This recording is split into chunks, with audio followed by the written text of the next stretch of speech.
बिस्मिल्लाहिर्रहमानिर्रहीम अस्सलाम वालेकुम। कोडिंग विद हाफिज में आप सबको एक बार फिर खुश आमदीद। आज की वीडियो में हम देखने वाले हैं एट्रीब्यूट सेलेक्टर। ठीक है, लास्ट वीडियो में हमने सूडो एलिमेंट्स को कवर किया था और उससे पहले हमने सीएसएस सेलेक्टर्स की बाकी टाइप्स को कवर किया था। ठीक है, सीएसएस सेलेक्टर में हमने सबसे पहले सिंपल सेलेक्टर जिसके अंदर एलिमेंट आईडी और क्लास सेलेक्टर था इसको कवर किया, फिर कॉम्बिनेटर सेलेक्टर को कवर किया, फिर pseudo classes and pseudo elements को कवर किया। अब रह गया एट्रीब्यूट सेलेक्टर, इसको हम कवर करते हैं। ठीक है, बेसिकली हमारे पास 7 टाइप्स के एट्रीब्यूट सेलेक्टर्स होते हैं। ठीक है, ये सारे 7 टाइप्स के एट्रीब्यूट सेलेक्टर आज हम इस वीडियो में कवर करेंगे। ठीक है, तो सबसे पहले आपके लिए ये जानना जरूरी है कि एट्रीब्यूट क्या होता है। ठीक है, बेसिकली ये जो हमारा टैग है h1, ठीक है, या कोई भी आपके पास HTML का टैग है, उस टैग की जो ओपनिंग वैल्यूज हैं, ओपनिंग उसके जो पेयर है, ठीक है, ये देखें, ये एक ओपनिंग वैल्यू है, ये इसकी एंडिंग वैल्यू है। ठीक है, तो इसका जो ये ओपनिंग टैग होगा, इस टैग के अंदर उस एलिमेंट के नेम के अलावा कोई भी वैल्यू होगी तो वो किसी ना किसी एट्रीब्यूट को रिप्रेजेंट कर रही होगी। ठीक है, सपोज यहाँ पे हमारे पास h1 है। अब इस h1 के अलावा कोई भी वैल्यू नहीं है। मैं नीचे आपके सामने पैराग्राफ का टैग बनाता हूं और इसके अंदर मैं लिखता हूं क्लास। ठीक है, तो बेसिकली अब क्या हुआ कि ये जो पैराग्राफ का टैग है, इस टैग के अंदर और कोई भी वैल्यू है, सपोज ये एक क्लास मैंने लिखा, तो ये एक एट्रीब्यूट को रिप्रेजेंट कर रही है। ठीक है, इसी तरह मैं यहाँ पे लिखता हूं आईडी, तो ये आईडी क्या है, ये एक और एट्रीब्यूट को रिप्रेजेंट कर रही है। तो ये जो क्लास के बाद इक्वल टू लगा हुआ है और उसके बाद जो कोट्स हैं, बेसिकली ये इक्वल टू के बाद जो होता है ये उसकी वैल्यू होती है किसकी, उस एट्रीब्यूट की। ठीक है, इस केस में क्लास की जो वैल्यू है, सपोज हम वो दे देते हैं क्लास 1। ठीक है, यहां पे हमने क्या किया, क्लास 1 वैल्यू दे दी किस एट्रीब्यूट को, क्लास एट्रीब्यूट को। ठीक है, यहां पे अब इस केस में हमारे पास एट्रीब्यूट कौन सा है, आईडी है। ठीक है, और उस एट्रीब्यूट की वैल्यू क्या है, सपोज हम दे देते हैं मेन। ठीक है, यानी हर जो आपका टैग है उसमें जो ओपनिंग टैग है, ठीक है, ये क्लोजिंग टैग होता है हमारे पास, ये ओपनिंग टैग होता है, और कुछ टैग्स हैं जिसमें जो होते हैं सिंगल टैग हैं। ठीक है, तो उस सिंगल टैग में जो भी हम लिखते हैं वो बेसिकली किसी न किसी एट्रीब्यूट को रिप्रेजेंट कर रहे होते हैं। जैसे यहाँ पे इमेज का टैग है, ये सिंगल टैग है। ठीक है, इसका कोई क्लोजिंग टैग नहीं है। अब इस इमेज टैग के अंदर दो हमारे पास एट्रीब्यूट्स हैं, एक है सोर्स, एक है आल्ट। ठीक है, सोर्स जो है उसकी वैल्यू ये है, यानी सोर्स में हम क्या देते होते हैं, लोकेशन। मेरे पास एक इमेज है, मैं उसकी लोकेशन दे देता हूं। इस सोर्स की, इस एट्रीब्यूट की वैल्यू dashboard.png है, और इस आल्ट यानी कोई भी हम टेक्स्ट देते हैं वो है, सपोज मैं लिखता हूं दिस इज डैशबोर्ड। ठीक है, दिस इज डैशबोर्ड। तो आल्ट बेसिकली क्या है, आल्ट हमारे पास एट्रीब्यूट है, इक्वल टू के बाद जो होता है वो उस एट्रीब्यूट की वैल्यू होती है। तो ये हमारे पास एट्रीब्यूट का कॉन्सेप्ट था। ठीक है, अब हम जल्दी से इसकी पहली टाइप देख लेते हैं। ठीक है, अच्छा, इसकी पहली टाइप है एट्रीब्यूट सेलेक्टर। ठीक है, सिंपल एट्रीब्यूट सेलेक्टर। अब एट्रीब्यूट सेलेक्टर से क्या मुराद है, मैं यहाँ पे आपको एग्जाम्पल से समझाता हूँ। ठीक है, सपोज यहाँ पे हमारे पास एक पी टैग है जिसको हमने कोई क्लास दी हुई है। ठीक है, क्लास इक्वल टू क्लास 1। ठीक है, ये कह रहा है कि हर उस एलिमेंट को टारगेट करो। ठीक है, एट्रीब्यूट सेलेक्टर क्या कहता है, हर उस एलिमेंट को टारगेट करो जिसके अंदर ये वाला एट्रीब्यूट या जो भी हम एट्रीब्यूट देंगे वो एग्जिस्ट करता हो। इस बात का क्या मतलब है, देखिए, मैंने टारगेट किया पी को और उसके अंदर मैंने टारगेट किया क्लास नेम के एट्रीब्यूट को और उसके ऊपर हमने कोई स्टाइलिंग अप्लाई की। यानी हर उस पी एलिमेंट को टारगेट करो जिसके अंदर क्लास नेम का एट्रीब्यूट यूज हुआ है। ठीक है, यानी हमने यहाँ पे ब्रैकेट्स के अंदर देखें डायरेक्टली एट्रीब्यूट का नेम, यहाँ पे हमारा एट्रीब्यूट क्या था, क्लास, उसका नेम हमने लिख दिया। अब इसके ऊपर मैं कोई स्टाइलिंग करता हूँ, बैकग्राउंड कलर येलो अप्लाई किया। ठीक है, अब बैकग्राउंड कलर क्यों नहीं अप्लाई हुआ, क्योंकि हमने पैराग्राफ के अंदर कोई टेक्स्ट नहीं दिया। मैं इसके अंदर कोई टेक्स्ट देता हूँ, वो देखें अप्लाई हो गया, कोडिंग विद हाफिज। तो राइट साइड पे देखें बैकग्राउंड कलर अप्लाई हो गया। ठीक है, यानी डायरेक्ट हम एट्रीब्यूट की वैल्यू दे देते हैं। इसी तरह सपोज ये इमेज का टैग है, इसके अंदर ये जो आल्ट है, इस आल्ट को हम डायरेक्टली अप्लाई कर सकते हैं, टारगेट कर सकते हैं। इसी तरह सोर्स को भी कर सकते हैं। मैं मिसाल के तौर पर सोर्स को जल्दी से कोई वैल्यू देता हूं और ये देखें आल्ट को हम कोई वैल्यू देते हैं, सपोज डैशबोर्ड। ठीक है, अब मैं यहाँ पे टारगेट करता हूं इमेज को, और इमेज के अंदर हर वो इमेज टारगेट करे जिसके अंदर alt नाम का एट्रीब्यूट यूज हुआ है, ठीक है। और इसके ऊपर क्या कर दे, बॉर्डर लगा दे 2 पिक्सल सॉलिड ब्लैक, ठीक है। तो देखिए राइट साइड पे इमेज के ऊपर हमारे पास क्या लग गया, बॉर्डर लग गया। तो ये हमारी पहली टाइप थी जिसके अंदर हम डायरेक्टली एट्रीब्यूट देते हैं, ठीक है। अब हम दूसरी टाइप देखते हैं, ठीक है। दूसरी टाइप क्या है, एट्रीब्यूट इक्वल टू वैल्यू, यानी हम एट्रीब्यूट भी दें, ठीक है। ये क्लास यहाँ पे मैं ऊपर कमेंट कर लेता हूं दूसरी टाइप हमारी, और इसको मैं यूं कमेंट कर लिया, ठीक है। ये क्या कह रहा है कि एट्रीब्यूट भी दें और साथ उस एट्रीब्यूट की वैल्यू भी दें, ठीक है। यानी पहले हमने एट्रीब्यूट का नाम दिया क्लास, देखिए ये क्लास एट्रीब्यूट हमारा। अब जो इस क्लास की वैल्यू है वो भी हमने देनी है। मैं यहाँ पे क्लास की वैल्यू देता हूं, इक्वल टू दबाया और क्लास 1 क्लास की वैल्यू दे दी, और मैंने इसके ऊपर बैकग्राउंड कलर अप्लाई किए, तो देखें बैकग्राउंड कलर अप्लाई हो गया। यहां पे ये जरूरी है कि जो वैल्यू होगी वो एग्जैक्टली मैच करनी चाहिए, ठीक है। अब देखिए यहाँ पे सपोज नीचे हमारे पास क्लास 2 में देता हूं, सेव किया, तो देखिए यहाँ पे क्लास 2 अप्लाई नहीं हुआ, बैकग्राउंड कलर अप्लाई नहीं हुआ। क्यों? क्योंकि हमने ऊपर वैल्यू दी है क्लास 1 और यहाँ पे पी के टैग के अंदर हमने क्लास 2 दे दिया, तो यहाँ पे क्लास की वैल्यू एग्जैक्टली मैच करनी चाहिए, ठीक है। तो ये हमारे पास एट्रीब्यूट इक्वल टू वैल्यू है कि हम एट्रीब्यूट भी देते हैं और उस एट्रीब्यूट की वैल्यू भी देते हैं, ठीक है। इसी तरह ये देखें आल्ट में हमारे पास मैं देता हूं आल्ट इक्वल टू डैशबोर्ड, ठीक है। हमारी वैल्यू क्या थी, डैशबोर्ड थी ना, मैं यहां पे डैशबोर्ड देता हूं, ठीक है, डैशबोर्ड। अब देखें इसने क्या किया, बैक इसकी हर उस इमेज पर जिसके अंदर आल्ट नाम का एट्रीब्यूट है और उसकी वैल्यू डैशबोर्ड है, तो उसके ऊपर बॉर्डर लगा दो, तो उसने इमेज के ऊपर बॉर्डर लगा दिया, ठीक है। तो ये हमारी दूसरी टाइप थी, ठीक है। अब हम तीसरी टाइप को देखते हैं। इसको मैं यहां से कॉपी करता हूं और यहां पे आके इसको मैं पेस्ट कर देता हूं, पेस्ट किया और इसको मैंने कमेंट कर दिया, ठीक है। अब देखें लास्ट में हमने क्या पढ़ा अभी कि हर वो एट्रीब्यूट, ठीक है, हर वो एट्रीब्यूट जिसकी वैल्यू मैच करती थी, लास्ट में हमने ये देखा ना, देखिए एट्रीब्यूट का नाम और उसकी वैल्यू मैच करनी चाहिए, ठीक है। इस केस में भी यही है कि एक तो उसकी वैल्यू मैच करनी चाहिए, ठीक है, प्लस अगर इन केस आपके पास अगर मल्टीपल वैल्यूज हैं तो उसमें भी कहीं ना कहीं वो वैल्यू एग्जिस्ट करनी चाहिए। यानी इस बात का ये मतलब है कि सपोज ये हमारे पास P है, ठीक है, with a class of class 1। In case हमारे पास अगर मल्टीपल वैल्यूज हैं, ठीक है, मैं यहाँ स्पेस देता हूं और मल्टीपल वैल्यूज यानी क्लास 2 भी है हमारे पास, तो फिर भी अगर यहाँ पे मैं सपोज मैं यहाँ पे ये वाला सिंबल लगा देता हूँ अप्रोक्सीमेट वाला, ये अप्रोक्सीमेट वाला सिंबल यहाँ पे लगा देता हूँ, ठीक है, ये मैंने लगाया, तो देखें इसने पहले कोडिंग विद हाफिज को टारगेट कर लिया, ठीक है। क्यों टारगेट किया? क्योंकि वो जो वैल्यू थी वो इसके अंदर एग्जिस्ट कर रही थी, ठीक है। अब देखें मैं यहाँ पे एक और पैराग्राफ टैग बनाता हूं, ठीक है, मैं लिखता हूं हेलो वर्ल्ड, राइट साइड पे देखें हेलो वर्ल्ड लिखा हुआ आ गया। अब इसको मैं क्लास देता हूं, पहली क्लास इसको मैं देता हूं ABC, ठीक है। अब डेफिनेटली ये तो एग्जिस्ट नहीं कर रही क्योंकि यहाँ पे हमने क्लास 1 दिया हुआ है। अब मैं दूसरी क्लास दे देता हूं क्लास 1। जैसे ही मैंने दूसरी क्लास दी तो इसने इसको टारगेट कर लिया। यानी इसका ये मतलब है या तो आपकी जो वैल्यू है वो एग्जैक्टली मैच करे, जैसे हमारी यहाँ पे मैच कर रही थी, सपोज मैं इसको यहाँ से हटाता हूँ, देखिए यहाँ पे अब क्लास हमारी एग्जैक्टली मैच कर रही है, या एग्जैक्टली मैच करे, या इन केस अगर आपके पास मल्टीपल वैल्यूज हैं तो उन मल्टीपल वैल्यूज में कहीं वो एग्जिस्ट करे, ठीक है। तो अब मल्टीपल वैल्यूज में हमारे पास क्लास 1 एग्जिस्ट कर रही थी तो इसने इसको उसका बैकग्राउंड कलर येलो कर दिया, ठीक है। अब नीचे देखिए इमेज के केस में जहां पे हमारे पास आल्ट इक्वल टू डैशबोर्ड लिखा हुआ है, अगर मैं यहाँ पे स्पेस देकर, बल्कि मैं इस पहले जो डैशबोर्ड है इसको मैं यहाँ से हटा के मैं लिखता हूँ अवर, मैंने अवर लिखा और यहाँ पे मैं ये वाला सिंबल लगाता हूँ, ठीक है।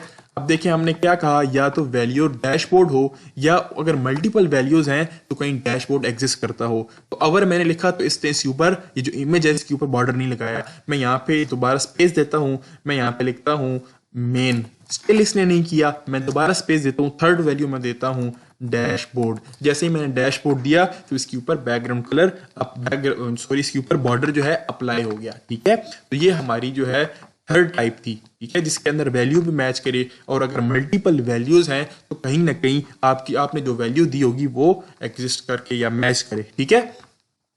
अब हम देखते हैं अपनी चौथी टाइप। मैंने इसको कॉपी किया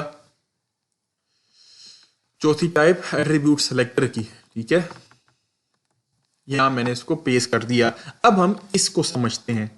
बेसिकली ये कह रहा है कि जैसे कि हमने लास्ट केस में पढ़ा कि या तो वैल्यू एग्जैक्टली मैच करे, ठीक है, इक्वल टू लगा हुआ है ना, या तो वैल्यू एग्जैक्टली मैच करे, और ये जो लगा हुआ है ये वाला सिंबल, सॉरी ये वाला जो सिंबल है इसको आई थिंक सी बार कहते हैं, ये कह रहा है या तो वैल्यू मैच करे, और अगर मल्टीपल वैल्यूज हैं, जैसे हमारे पास लास्ट केस में ये देखिए मल्टीपल वैल्यूज थी, अगर आपके पास मल्टीपल वैल्यूज हैं तो वो सेपरेट होनी चाहिए स्पेस से नहीं बल्कि हाइफन से, ठीक है, हाइफन से वो सेपरेट होनी चाहिए। देखें मैं यहाँ पे इसको चेंज करता हूं, मैं यहाँ पे क्लास को ये वाला सिंबल हटाता हूं और मैं ये वाला सिंबल लगाता हूं, ठीक है। मैंने क्या कहा, या तो वैल्यू मैच करनी चाहिए एग्जैक्टली क्लास 1, तो देखें पहले हमारे पास जो पी टैग था उसके अंदर क्लास 1 थी, वो एग्जैक्टली मैच हो गई, ठीक है, इसने उसका बैकग्राउंड कलर येलो कर दिया। अब नीचे जो हेलो वर्ल्ड लिखा हुआ है इसमें देखें मल्टीपल वैल्यूज हैं लेकिन स्पेस दी हुई है मल्टीपल वैल्यूज के लिए, ठीक है। तो अब ये इसको एक्सेप्ट नहीं कर रहा, ठीक है। ये कब एक्सेप्ट करेगा, जब हम हाइफन लगाएंगे, ठीक है। हाइफन कैसे लगाते हैं, हम यहाँ पे हाइफन लगाने के लिए ये वाला सिंबल यूज करते हैं, लेकिन यहाँ पे स्टिल बैकग्राउंड कलर येलो नहीं हुआ। क्यों नहीं हुआ, क्योंकि आपने जो यहाँ वैल्यू दी होगी ये वैल्यू लाजमी हमारे पास मस्ट है कि स्टार्ट में होनी चाहिए, ये वैल्यू हमारे पास मस्ट है कि स्टार्ट में होनी चाहिए। देखिए मैं यहाँ पे अब क्लास 1 लिखता हूं, ठीक है, देखिए अप्लाई हो गया, और यहाँ पे मैं कोई और वैल्यू दे देता हूँ क्लास मतलब ABC, यानी जो स्टार्ट में वैल्यू थी वो हमारे पास सेम होनी चाहिए। और अगर मल्टीपल आपके पास इस तरह वैल्यूज हैं, ठीक है, ये मल्टीपल तो नहीं है एक तरह की, मतलब जिसमें आपने कोई डैश वगैरह लगाया हो, ठीक है, तो एक्सेप्टेड है। लेकिन अगर आप मल्टीपल वैल्यूज देते हैं तो वो एक्सेप्टेड नहीं है। मल्टीपल वैल्यूज हम कैसे देते थे, स्पेस लगा के। मैं यहां से इसको हटाता हूं, मैंने स्पेस दी, मैंने स्पेस दिया तो उसने क्या किया, वैल्यू को एक्सेप्ट नहीं किया, ठीक है, यानी क्लास 1 को एक्सेप्ट नहीं किया क्योंकि यहाँ पे मल्टीपल वैल्यूज आ गई। लेकिन यहाँ पे अगर हम हाइफन लगाएं तो फिर ये इसको एक्सेप्ट कर रहा है। ये कह रहा है कि आप अगर मल्टीपल वैल्यूज देना चाहते हैं तो उसका एक ही तरीका है कि आप डैश लगा दें, लेकिन हमारे पास डैश लगाने के साथ उसको मल्टीपल वैल्यूज नहीं कहा जाता, क्लास को मल्टीपल वैल्यूज के लिए हम स्पेस देते हैं, ठीक है। तो स्पेस के केस में ये वाला जो एट्रीब्यूट सेलेक्टर है वो इसको एक्सेप्ट नहीं करता, ठीक है। तो ये आई होप आपको समझ आ गया होगा। नीचे जो इमेज लगी हुई है इसमें भी यही कंडीशन है कि आपके पास स्टार्ट में, ठीक है, क्लास 1 होनी चाहिए, ठीक है, यानी एग्जैक्टली वैल्यू मैच करनी चाहिए।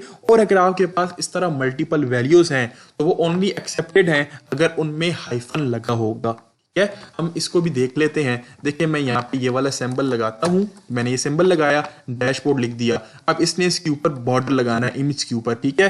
कब लगाना है कि जो उसकी पहली वैल्यू है, ठीक है, मैं यहाँ से पहली वैल्यू करता हूं डैशबोर्ड, ठीक है, पहली वैल्यू की डैशबोर्ड, हाइफन लगाया। जैसे ही मैंने हाइफन लगाया उसके बाद उसने बॉर्डर लगा दिया। अब आप ये देखें कि हाइफन लगाने के बाद बाकी जो स्पेसेस इसने दी, ठीक है, मल्टीपल वैल्यूज दी, अब उसने मल्टीपल वैल्यूज एक्सेप्ट कर ली। इस बात से हमें यह समझ आई कि हमारे पास जो एक वर्ड होगा वो सेपरेट होना चाहिए हाइफन के साथ। मल्टीपल वैल्यूज हम यूं दे सकते हैं, ठीक है। अब देखिए यहां ऊपर हमने क्लास से मल्टीपल वैल्यू दी थी, वो एक्सेप्ट नहीं हो रही थी, लेकिन मल्टीपल वैल्यूज अगर आपने देनी है तो आपका जो पहला वर्ड है उसमें आप हाइफन से उसको सेपरेट करें, उसके बाद मल्टीपल वैल्यूज दें, ठीक है। आई होप आपको ये समझ आ गया होगा, ठीक है। ये हमारी चौथी टाइप थी। अब हम अपनी पांचवी टाइप की तरफ बढ़ते हैं, ठीक है। और पांचवी टाइप भी बहुत आसान है, बहुत सिंपल है, ठीक है। मैंने यहां से इसको कॉपी किया, ठीक है, और यहां पे इसको पेस्ट कर दिया और इसको हम कमेंट कर लेते हैं, ठीक है। अब ये वाला जो एट्रीब्यूट है वो क्या कहता है, या तो वैल्यू एग्जैक्टली मैच होनी चाहिए, ठीक है, या तो वैल्यू एग्जैक्टली मैच होनी चाहिए, या वो वैल्यू स्टार्ट में आनी चाहिए। स्टार्ट में आने का क्या मतलब है, देखें यहां पे हमारे पास 2 पी टैग है। मैं इस इमेज वाले को खत्म ही कर देता हूं, हम सिर्फ क्लासेस से समझते हैं, ठीक है, ताकि आपको भी समझने में आसानी हो। चीज वही है, जस्ट हमने कॉन्सेप्ट समझना है, ठीक है। अब देखें ये मैंने आपको क्या कहा, या वैल्यू एग्जैक्टली मैच करे, ठीक है, क्लास 1 है ना। अब मैं यहाँ पे पहले ये वाला सिंबल लगा लेता हूं जो कि 6 के ऊपर होता है, ठीक है। मैंने ये वाला सिंबल लगाया, इसने दोनों को कर दिया। ठीक है, क्यों किया? मैं कह रहा हूं या तो वैल्यू एग्जैक्टली मैच करे या वो स्टार्ट में वो वैल्यू हो। ठीक है, अब देखें क्लास 1 यहाँ पे स्टार्ट में थी। ठीक है, तो इसने इसको मैच कर लिया। लेकिन अगर यही वैल्यू, ठीक है, यही क्लास मैं एंड पे रखता हूं, क्लास इक्वल टू, पहले रखता हूँ ABC स्पेस दिया, फिर रखता हूँ क्लास 1, तो अब इसने इसको एक्सेप्ट नहीं करना। मैं इसको कोई टेक्स्ट देता हूँ, सपोज पैराग्राफ। ठीक है, तो इसने इसको एक्सेप्ट नहीं किया। स्टार्ट में वैल्यू होनी चाहिए, बेशक आपके पास वैल्यू डैश के साथ हो। देखिए मैं यहाँ पे क्लास 1 लिखता हूँ, मैं यहाँ पे डैश लेता हूँ, डैश क्लास 2। ठीक है, तो आपके पास तीनों केसेस में ये इसको एक्सेप्ट कर रहा है। ठीक है, इवन ये ऐसे केस में भी एक्सेप्ट कर सकता है कि आपके पास जो एक वर्ड है सपोज पूरा, उसके अंदर कहीं ना कहीं क्लास 1 है। इस बात का क्या मतलब है? देखिए मैंने P लिखा और इसके अंदर मैं क्लास देता हूं, सॉरी, ओहो, P का टैग है। ठीक है, यहाँ पे मैं क्लास देता हूं, क्लास इक्वल टू सपोज अवर, मैंने अवर लिखा, मैंने इसके अंदर कोई टेक्स्ट लिखना है, सपोज P2। ठीक है, ये P2 ये वाली वैल्यू है। ठीक है, अब P2 को इसने टारगेट नहीं किया क्योंकि क्लास की वैल्यू मैच नहीं कर रही। मैं यहाँ पे लिखता हूँ क्लास 1। ठीक है, मैंने क्लास 1 लिखा, सेव किया, तो इसने इसको एक्सेप्ट नहीं किया। इसका क्या मतलब है कि ये जो क्लास 1 थी हमारी, ये स्टार्ट में नहीं आई। तो अगर मैं यहां से इसको कंट्रोल X करूं और इसको स्टार्ट में करूं, इसका मतलब एक वर्ड में कहीं भी आपकी वो वैल्यू एग्जिस्ट करती हो तो वो इसको मैच कर लेगा। तो देखें ये 4 डिफरेंट केसेस हैं, 4 डिफरेंट सिनेरियोज हैं, इन चारों में इसने इसको एक्सेप्ट किया। या तो वैल्यू एग्जैक्टली मैच करे, ठीक है, नंबर 1, या अगर आपके पास मल्टीपल वैल्यूज हो, आपकी जो वैल्यू होगी वो स्टार्ट में होनी चाहिए। अगर आपके पास वैल्यू सेपरेटेड है हाइफन के साथ, स्टिल आपकी वैल्यू स्टार्ट में होनी चाहिए। ठीक है, या आपके पास एक ही वर्ड है, उसके अंदर कहीं भी आपकी वैल्यू जो आपने ऊपर दी हुई होगी CSS में वो एग्जिस्ट करती है, तो वो स्टिल उसको टारगेट कर रहा है। तो ये थी हमारी ये वाला सेलेक्टर एट्रीब्यूट दिस, इसको पता नहीं कौन सा सिंबल कहते हैं, ये वाला। ठीक है, जो हमारी 5th टाइप थी। अब हम देखते हैं अपनी 6th टाइप। ठीक है, ये भी बहुत सिंपल है। इसमें और जो अभी हमने पढ़ा, इसमें एक फर्क है और वो यही है कि आपके पास जो वैल्यू है वो एंड हो इस वैल्यू पर। ठीक है, यानी इसको मैंने कमेंट किया। ठीक है, अब देखें ये क्या कह रहा है, यहाँ पे डॉलर लगा हुआ है। जब मैं डॉलर लगाऊंगा, जिस तरह हमने यहाँ पे नीचे देखें क्लास 1 स्टार्ट में लिखा था, इसी तरह सेम यही वाले काम एंड पे होनी चाहिए। आपकी जो वैल्यू है वो एंड पर होनी चाहिए। ठीक है, मैं यहाँ पे इसको हटाता हूँ, मैं यहाँ पे डॉलर लगाता हूँ। ठीक है, मैंने अब सेव किया, सबसे पहले उसने सिर्फ इसको मैच किया, पहली वाले का बैकग्राउंड कलर येलो किया, यानी ये वैल्यू एग्जैक्टली मैच कर रही थी। ठीक है, अब मैं यहाँ पे इसको यहाँ पे इसको ABC करता हूँ और क्लास को मैं एंड करता हूँ क्लास 1 के साथ। ठीक है, 1 के साथ, तो इसने इसको एक्सेप्ट कर लिया। यहाँ पे हमें ये समझ आ गई कि 2 केसेस हमारे एक्सेप्ट हो गए। मल्टीपल वैल्यूज में भी हमारी जो वैल्यू हमने ऊपर CSS में दी होगी वो मैच करनी चाहिए एंड वाले के साथ। ठीक है, 3rd केस में यहाँ पे अगर हाइफन लगा हो, यहाँ पे हाइफन लगा हो, तो फिर हमारी जो क्लास है वो स्टिल एंड हो क्लास 1 के साथ, यानी जो हमने वैल्यू दी होगी, और स्टार्ट में बेशक कोई और वैल्यू हो। ठीक है, यहाँ पे भी क्लास 1 के साथ एंड हो रही है। यहाँ पे अब देख लेते हैं कि क्या इस पे काम करता है कि एक वर्ड हो हमारे पास ऐसा कि उसके एंड पर हमारे पास वो वाली वैल्यू हो। ठीक है, मैं यहाँ पे देता हूँ अवर क्लास 1। ठीक है, अवर क्लास 1, तो देखें इस केस में भी इसने इसको अप्लाई कर दिया। यानी एक ही फर्क है, वो ये कि जिस तरह लास्ट वाले एट्रीब्यूट सिलेक्टर में क्लास 1 स्टार्ट में आ रहा था, यहाँ पे क्लास 1 एंड पे आ रहा है। ठीक है, तो ये थी हमारी 6th डॉलर वाले के साथ। ठीक है, अब लास्ट रह गई है स्टैटिक वाली। ठीक है, मैं इसको कॉपी करता हूं। ठीक है, और मैं यहाँ पे इसको पेस्ट कर देता हूं। ठीक है, मैंने पेस्ट किया, इसको कमेंट किया। ये क्या कह रहा है, यहाँ पे स्टैटिक डालो। ठीक है, ये स्टैटिक डालते हैं हम यहाँ पे।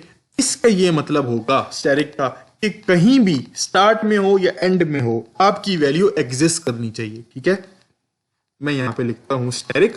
तो अब देखें इसने क्या किया, इन सब पर अप्लाई कर दिया, कहीं ना कहीं तो वैल्यू एग्जिस्ट कर रही है ना। अब देखें हम वैल्यूज मिसाल के तौर पर स्टार्ट में भी अप्लाई करते हैं, ठीक है। मैं यहाँ पे P लिखा, जिस तरह ये देखिए ABC क्लास 1 है, मल्टीपल वैल्यूज हैं, क्लास हमारे पास एंड हो रही है, मतलब जो हमारी वैल्यू है वो एंड पे शो हो रही है, ठीक है।